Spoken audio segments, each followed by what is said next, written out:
Here we go, baby. Here we go. It's Thursday again, huh? All right. Mic check 1 2 1 2. Y'all know what day it is. Y'all know what time it is. And y'all know who y'all looking at. Welcome, ladies and gentlemen. Oh, let me do some housekeeping. Here we go. Welcome, ladies and gentlemen, boys and girls, children of all ages, to another episode of Club Pizzle. I'm, of course, your host, Don P. Pizzle Podcast. Let me repeat that. I am your host, Don P. Pizzle, Pod God, Cousin Don. I want to thank everybody for y'all continued support of this podcast. Thank everybody for their continued support of this platform. While y'all are in a supporting mood, make sure y'all are subscribed to the YouTube. Make sure y'all are subscribed to the Spotify. Please and thank you very much. I don't have a lot. I'm just telling y'all right now, I'm here because I took last week off and I don't want to take 2 weeks off.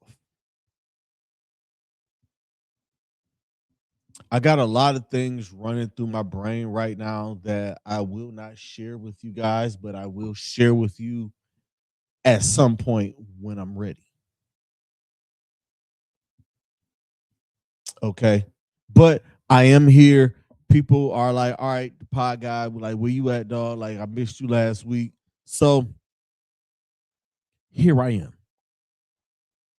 Now, y'all know the motto. We are here for a good time and not a long time. So let's get to this thing. But before I get to it, Club Pizzle is powered by W Energy.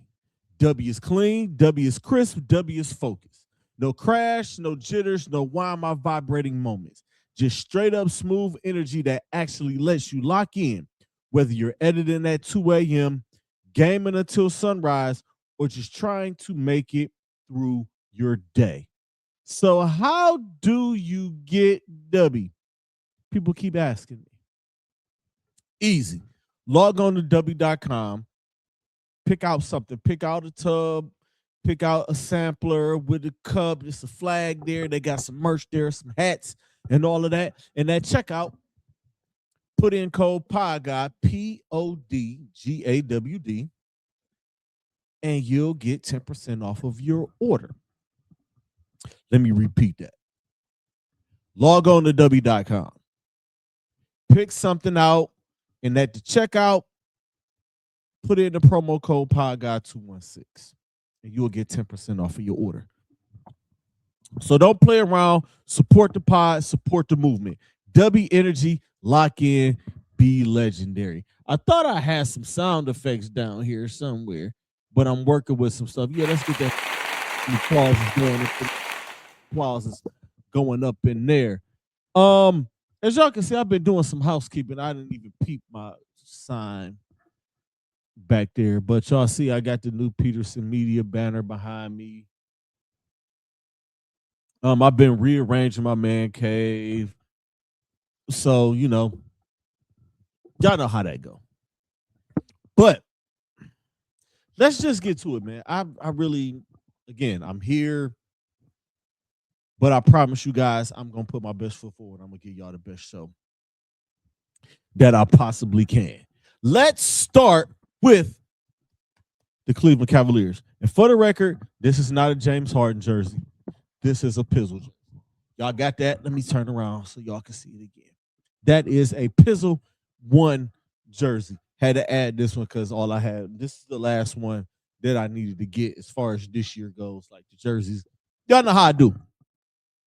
But here we go, the Cleveland Cavaliers. We are at a pivotal moment in the season. We are now at March, or we are in the month of March, past the All-Star break, past the trading deadline.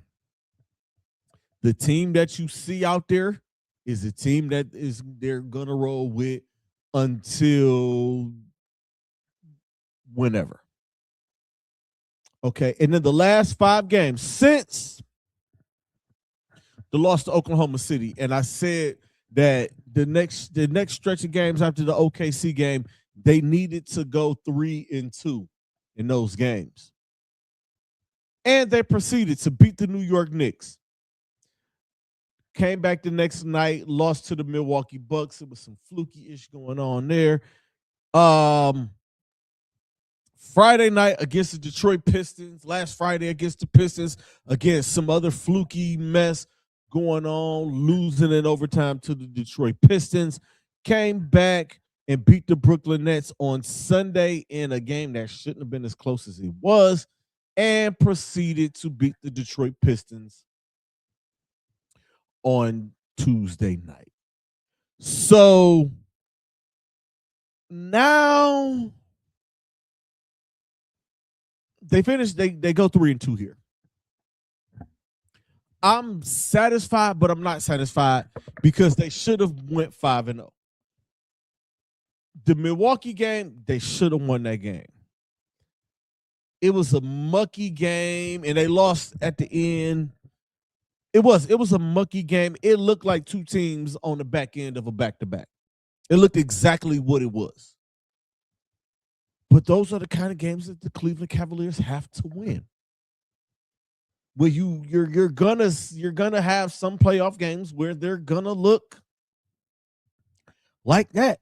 The Milwaukee Bucks were surging at a point, and depending on where they finish or where the Cleveland Cavaliers finish, they could possibly see the Milwaukee Bucks in the first round. And Greek is now back. They did that without Greek. Although the Cavs did not have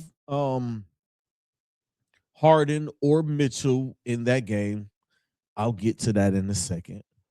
The loss to the Pistons in overtime.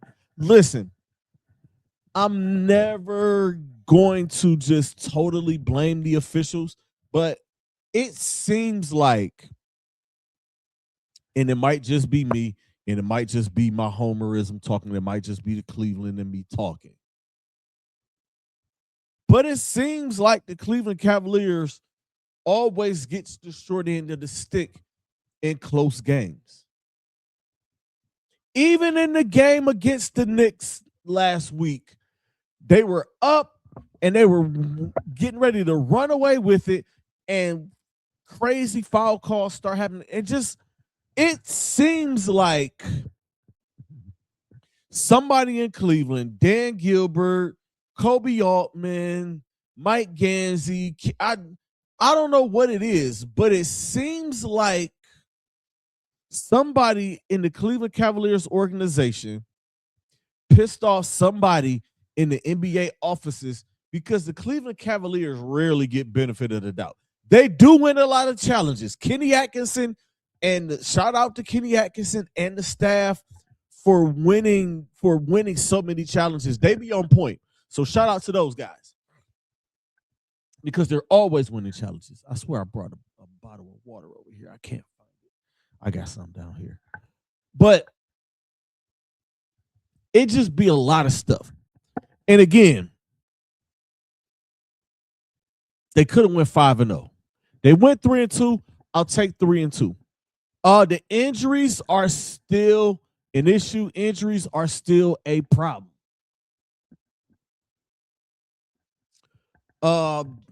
James Harden and Keon Ellis are both playing with fractured fingers. Harden is on his non-shooting thumb. Keon Ellis, I think his is on his non-shooting hand as well. Donovan Mitchell has missed the last 4 games with growing issues. Let's hope that is taken care of like pronto, because we need him.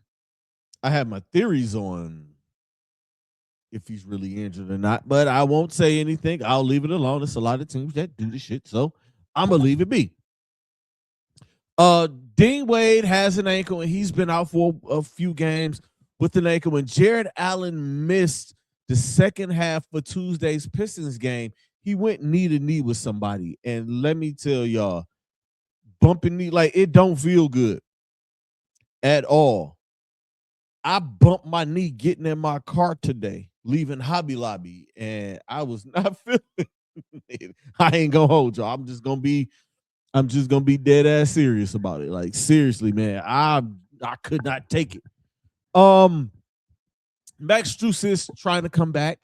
They have updated his injury. They gave an update on him. They're trying to ramp him up. I don't know if they're I don't know how soon he'll be back, but they're trying. He's still trying to play. Like it's kind of crucial to get Max back, but if you don't get him back, it's okay, and I'll explain why in a minute.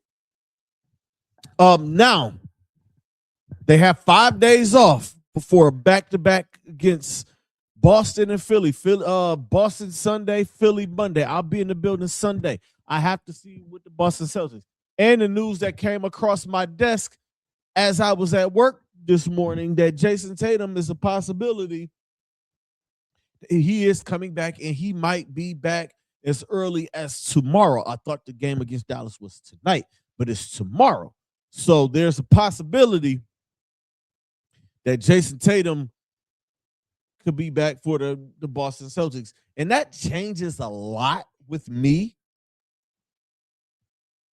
Just not a lot, changes a little. And then you play Orlando. And then they're on the road because the MAC tournament is in town next week. They go to Orlando next week, and they're out of town. After the Boston Philly back-to-back and then the game at Orlando, they have 5 of their next 6 games on the road. March is packed. They have 13 games in 24 days in the month of March. And I'm not going to complain because I think everybody is playing like that. You have a lot of games to cram in to a shorter period of time. So we're going to see what they are made of. But as of right now, I'm only going to say Boston, Philly back-to-back, and then Orlando on Wednesday, because I'll be back with you guys next Thursday to talk about that stretch of games where they're playing on the road. So just stay tuned for that. Congratulations to Kenny Atkinson for winning Conference Coach of the Month for the month of February. The Cleveland Cavaliers finally found their stride. They got healthy. They made a hellified trade. And here we go. Kenny Atkinson is back looking like the guy that everyone fell in love with when they brought him in here. Couple of quick things on the Cavaliers, then I'm going to move on to some other things. James Harden is balling. We all love that trade. That's the sexy trade. That's the one everybody's going to talk about. That's the baddie at the bar, or that's the baddie bartender at the bar that get up on top of the bar and be pouring shots in people's mouth. But Dennis Schroeder and Keon Ellis that trade, the DeAndre Hunter sent him to Sacramento for Dennis Schroeder and Keon Ellis, might be the move that changes everything. That might be the championship move. I mean, James Harden, of course, like James Harden is a top whatever player, 15 player of all time. And that's without a ring. I don't care what y'all say. I'm not one of those people that completely subscribes all to ring culture. Everything has to be ring, ring, ring. That's a lot of people's problem. And I'm going off on a tangent, but sometimes I can't help myself. People wonder why the NBA is kind of the way it is. It's because the media out there, some of the grumpy old men out there, and on social media, some of y'all goofies on social media, y'all took the importance out of the regular season. Me personally, I look at all regular season games like when the Cavs lose, I'm irritated. I'm highly irritated. And I also get highly irritated at people who only respond to my Facebook posts when the Cleveland Cavaliers lose. And don't show up for 4, 5, 6 months.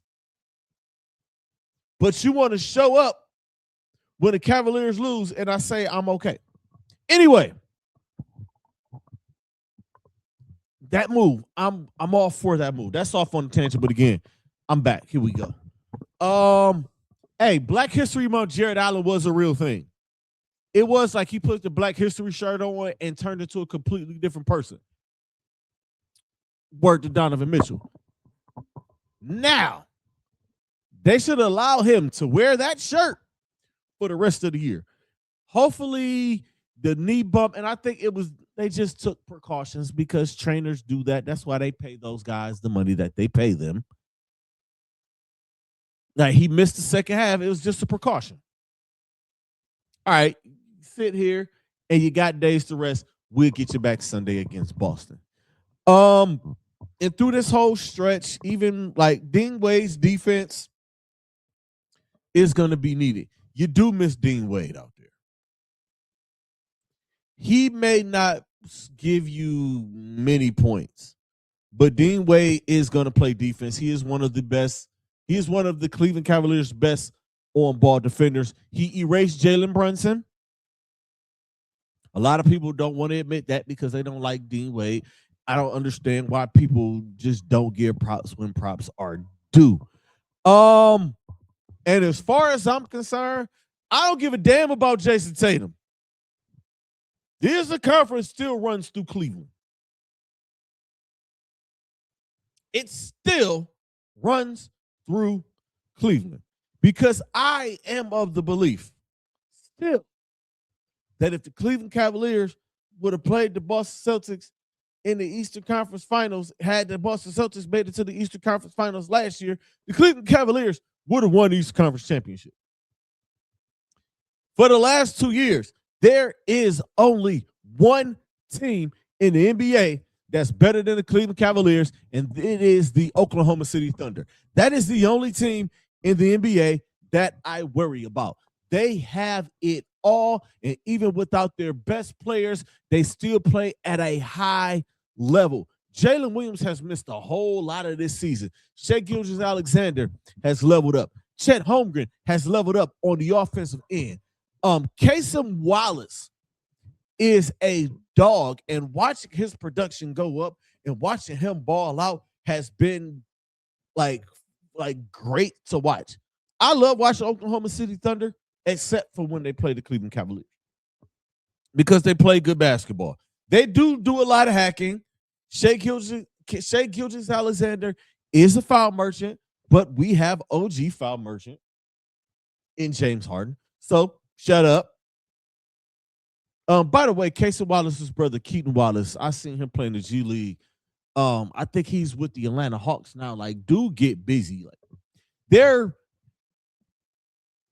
the biggest hiccup with those Wallace brothers is they're undersized. And I think if Keaton Wallace gets to the right place in the right situation, he can be able to showcase his skills of what he can do, like his little brother. The goal for the Cleveland Cavaliers, I mean, the goal is the 1 seed. You want to win every game you go out and play. But this is the NBA. It's unrealistic. Like, no team is going 82-0.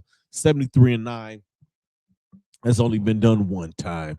72-10, and even still, you're gonna lose games along the way, right? The goal, the Cavs need. I want them to get the 2 seed or the 3 seed. They're currently in 4th. Their first round matchup will be the Toronto Raptors. I would love for them to get the 2 seed or the 3 seed. And you will see the Boston Celtics possibly in the second round, because I don't think the Celtics are going to fall far, especially when Jason Tatum gets back. They are going to be better. But again, I'm not scared of any of these teams in the East. I'm not scared of the Detroit Pistons. The last 2 games showed me I should not be scared of the Detroit Pistons. Besides, we saw how the movie ends with JB Bickerstaff coach teams. We've seen it we saw it for 4 years. I'm not worried about the Boston Celtics with or without Jason Tatum. This version and the healthy version of the Cleveland Cavaliers. I'm damn sure not worried about the New York Knicks. Never have been, never will be. Toronto Raptors, nope. Atlanta Hawks, hell no. Milwaukee Bucks, Charlotte Hornets, abso-freaking-lutely not. Miami Heat, no. Who else is in contention down there? Orlando Magic, nope. I'm not worried about any of those teams in the Eastern Conference. I'm only worried about the Oklahoma City Thunder. I watched the Cleveland Cavaliers. I watched both versions of the Cleveland Cavaliers beat the Denver Nuggets in the series. I watched the older version of the Cleveland Cavaliers beat the Minnesota Timberwolves at home. I think that'll be a good series, but I think ultimately the Cleveland Cavaliers are a better team than them. The Los Angeles Lakers don't even get me started. The Los Angeles Clippers don't even get me started. Who else is at the top of the West? The San Antonio Spurs beat them twice. And both times we weren't all the way healthy. Not worried about them. I'm only worried about the Oklahoma City Thunder. Okay? Only team in the NBA that I worry about. The East runs through Cleveland. You hear me? And if anybody has a problem with that, oh well. I don't care.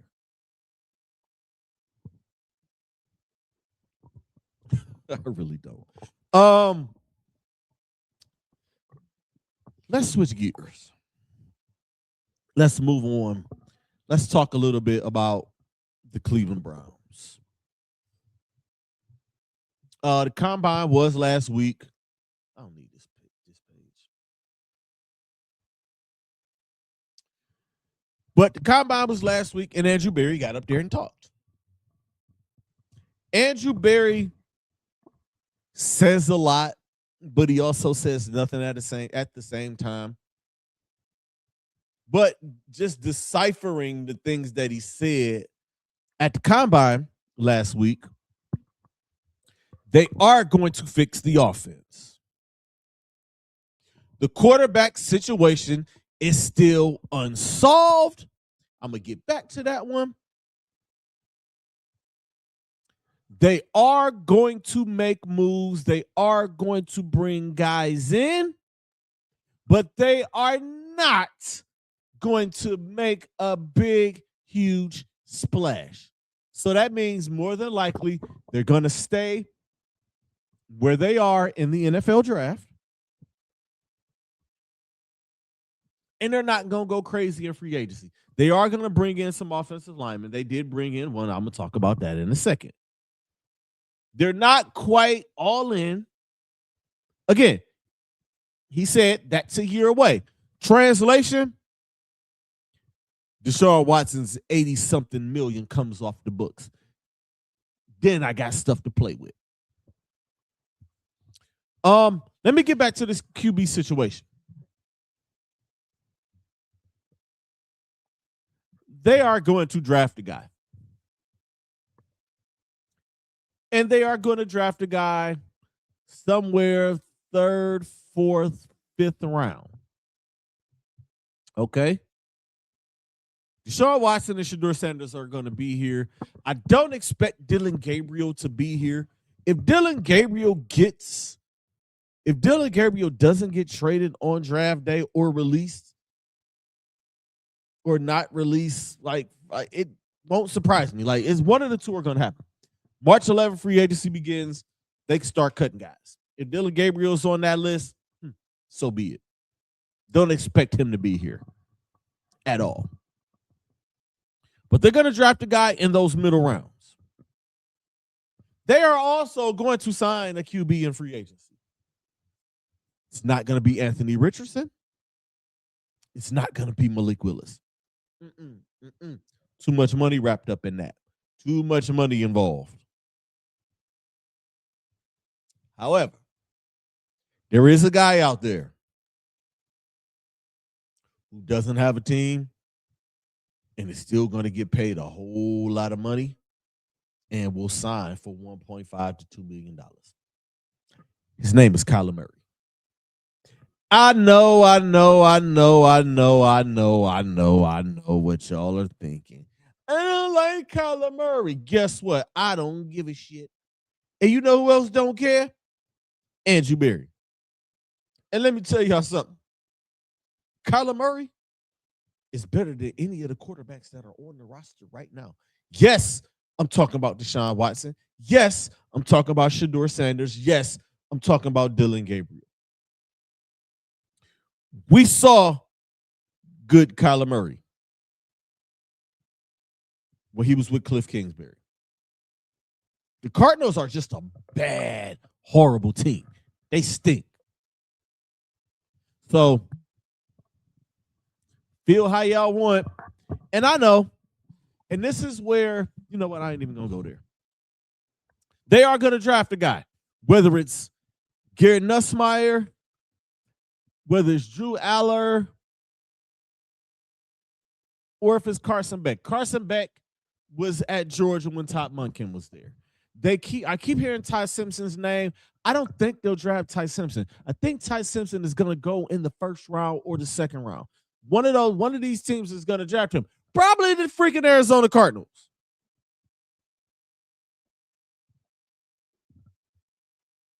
He might be the Cardinals QB of the future, if we're being honest. Ty Simpson has ties to Todd Monken as well. Garrett Nussmeier, a veteran guy who was in college for a few years. Drew Aller is a local kid. He's coming off of an injury, but they are going to bring in quarterbacks. I know y'all are smart enough to know they are going to bring other quarterbacks in. And y'all have to be honest with yourselves. I really wish everything that I said about the Cleveland Browns last year, everything I said about Shedeur Sanders last year was completely honest and from the heart. I felt like he shouldn't have been out there at all, especially in a gap year, and especially how bad the offensive line was. But y'all insisted he get out there behind that horrible offensive line and expect a different result.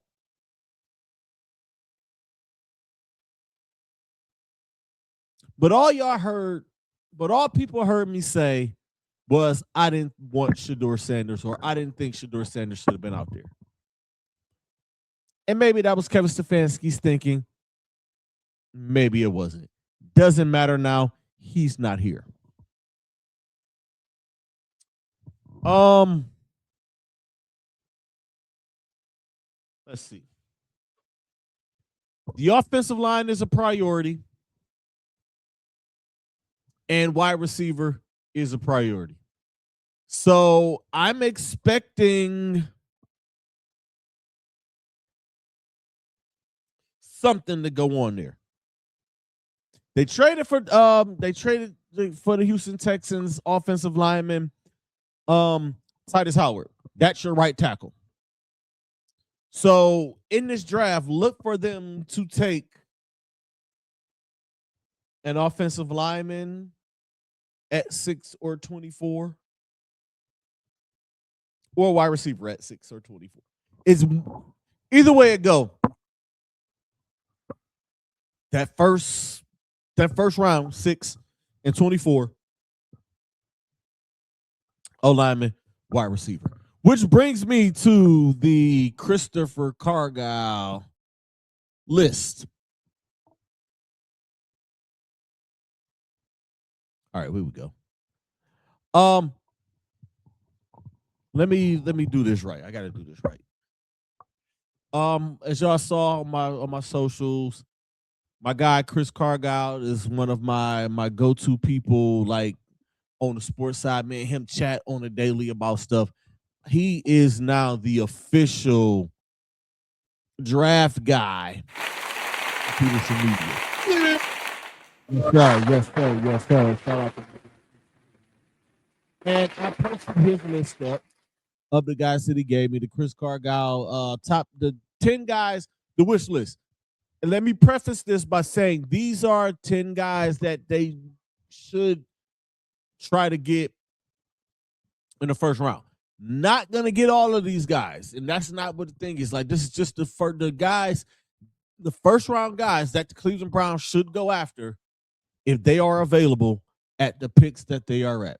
And I'm gonna start with Ohio State wide receiver Cardinal Tate. There's been some issues about his 40 time. I don't care about that, man. That dude get busy. Yes, he got erased against my Miami Hurricanes. I don't care. I know how good that dude is. He is a dog. I watched Ohio State. He's a dog. Arizona State wide receiver Jordan Tyson. I mean, Jalen Tyson's little brother. Great story. If y'all seen him play, y'all know the vibes. The boy get busy. Denzel Boston from Washington, wide receiver. Another guy, Big Ten guy, get busy. Washington, you know, they've had a little fall off since joining the Big Ten, since making the national championship game. But you know how those things go. Kenyon Sadiq, tight end from Oregon. If y'all know anything about Todd Monken and y'all know what he do, y'all know about it. And look at what he did in Baltimore. He had Mark Andrews and Isaiah Likely, double tight ends, like his type of offense. That is what he does. So that's that one. Caleb Lomu, offensive tackle from Utah. That's a left tackle. He's going to be going at the top of the draft. He's going to be one of those guys. Monroe Freeling from Georgia, whom I love. Dog from Georgia. Like, Georgia has been bringing him out for these last, 10 years or so. We got Ola Ayon from Penn State. And those are the offensive guys. That's an offensive guard. And then on the defensive side, you got D-tackle Peter Woods. You can plop him right next to Mason Graham. And bam, you got something. Anthony Hill Jr., you could put him next to Carson Schlesinger and go crazy, because it seems like we are never going to see JOK on the field again, and that sucks. And Dylan Thieneman from Oregon, and that is the Chris Cargile top 10 wish list for the Cleveland Browns. Now, listen, I'm just going to tell y'all this right now. And I'm saying it on March the, what's today? March the 5th.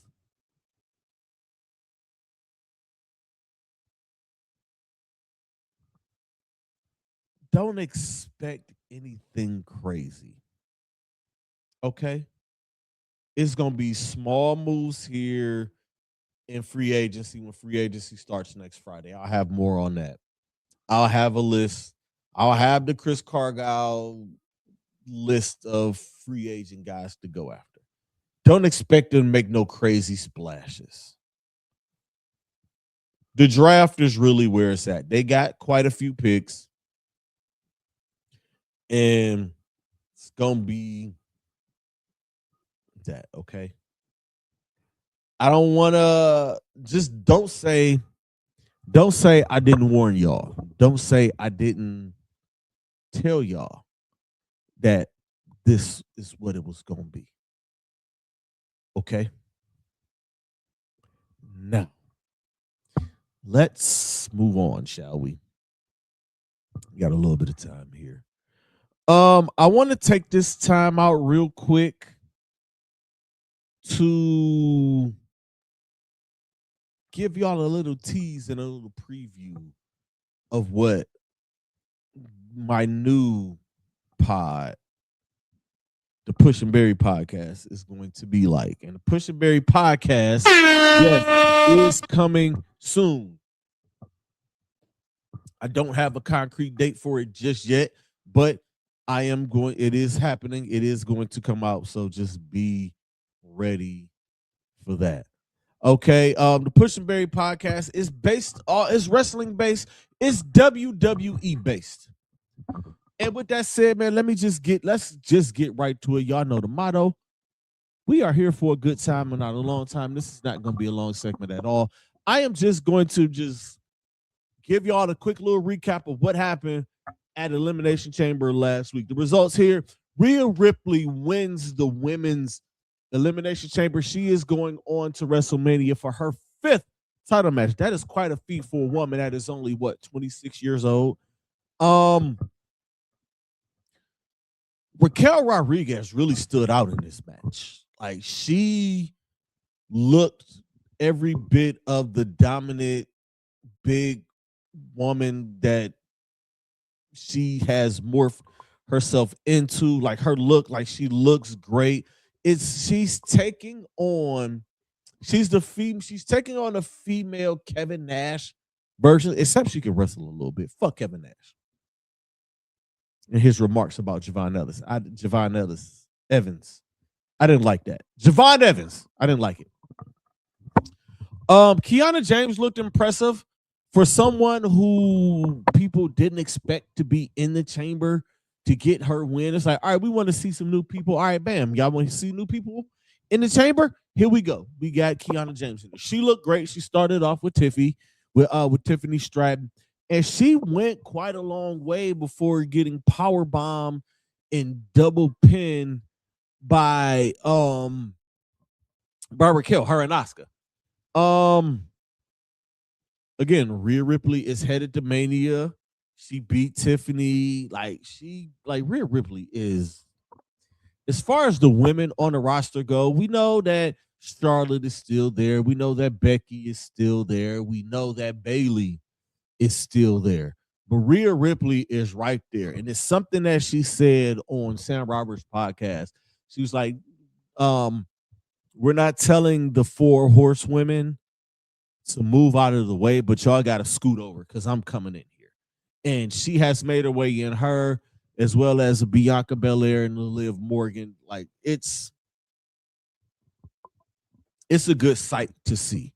AJ Lee defeated Becky Lynch to become the Women's Intercontinental Championship, her first singles match in 11 years, her first title match in also that amount of time. This match of the 4 matches was the worst match of the night for me, but this match also felt like it was going to be the first one it felt like the first match, but definitely not the last. Definitely didn't feel like a blow-off match. I feel like the blow-off match is going to happen at WrestleMania, but I'm not here to book territory today. I will do that on the Push and Berry podcast coming to y'all real soon. Decent match.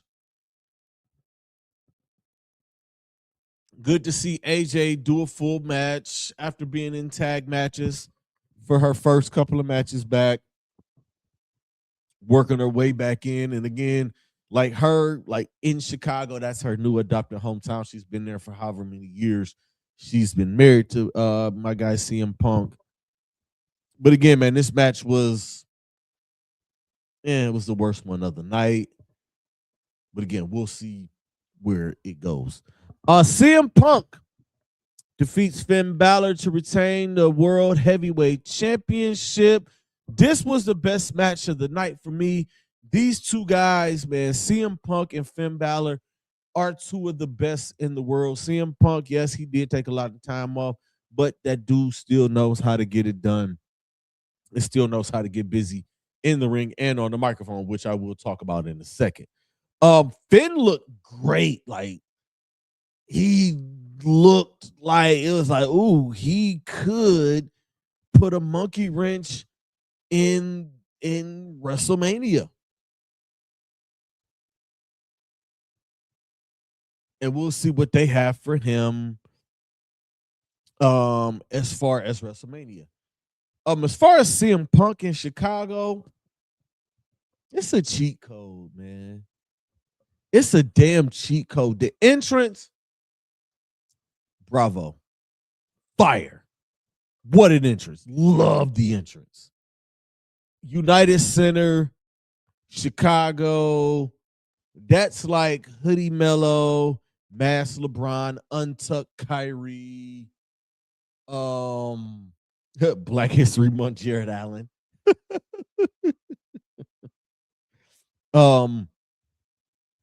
Biting Jersey, Kobe. That's what CM Punk in Chicago is like. The entrance, though, at the United Center, having the Chicago Bulls entrance to the ring gear. One thing about CM Punk, like his ring gear is going ring gear. He be killing it on the ring gear side, and I love it. Like this ring gear was fire. And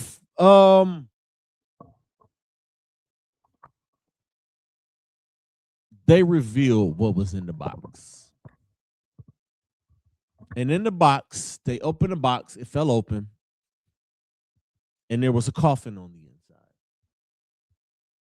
And inside of that coffin was a dude named Danhausen.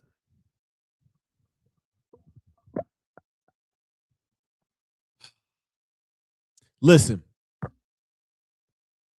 I am WWE through and through.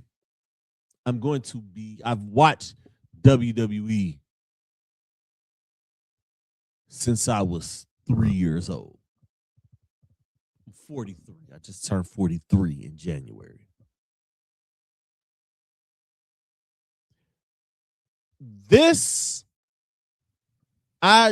All I could say was, what in the gobbledygooker is going on here?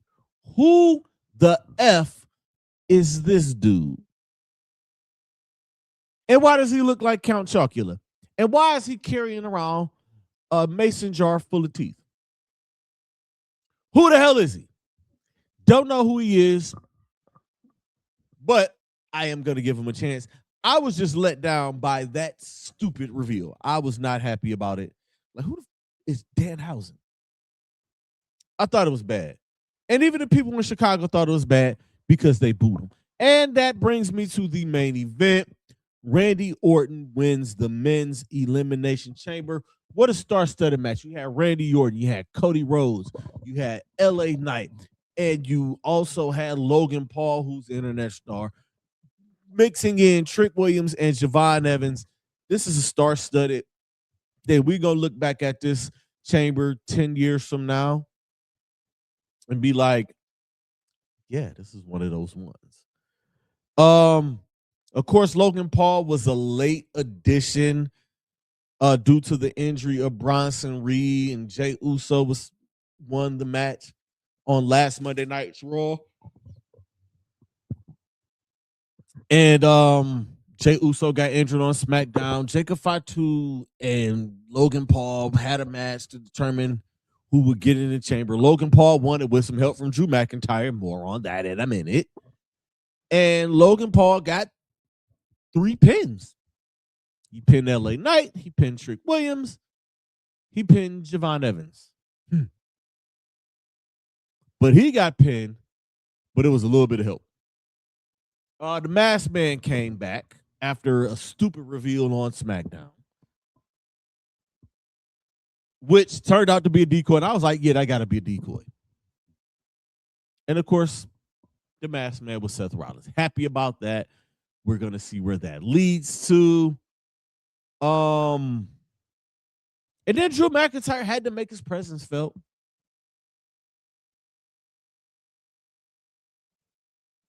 And it cost Cody the match because Cody sees Drew and you got my title and you cost me the title. You cost me the Rumble. You cost me this. You cost me that. Took us out the ball for 1 second and bam, out of nowhere, Randy Orton, 1, 2, 3, winning the men's elimination chamber. So Randy is going to WrestleMania. Overall, this was a B+ show for me. Any show that's not like absolutely like if one match is not it, like it's gonna be a B+. But good show still nonetheless. The WrestleMania 42 card is filling out a little. So far there are 5 matches that are official, or 4.5 matches that are official. The Brock Lesnar Open Challenge. is one. I wonder who that's gonna be. I hope it's the marching Nigerian, the ruler. Roman Reigns and CM Punk for the World Heavyweight Championship.